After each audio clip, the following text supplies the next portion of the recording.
from power by the Germans, and he got replaced with a much more German loyalist Hungarian politician called Szálasi. Szálasi also happened to be the head of the Hungarian Nazi party called the Arrow Cross Party.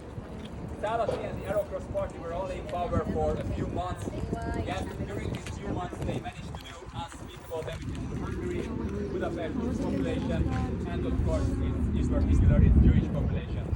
It was, for example, during it was the idea of Mr. Szálasi to put up a fight with the Soviet Red Army, which, as we know, led to the 100 days of under destruction called the Siege of Budapest. It was also during the reign of terror of Szálasi and the Arrow Cross Party that the Budapest ghetto was erected in the Jewish district of Budapest.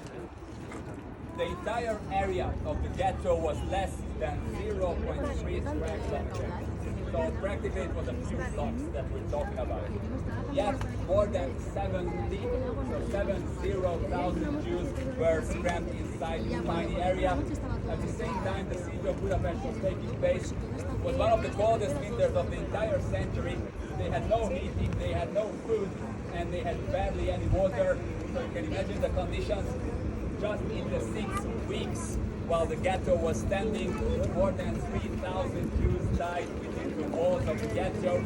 And on top of that, several hundreds were brought along the river shore where we are right now, where they were shot into the river by the Arrow Cross Party militiamen.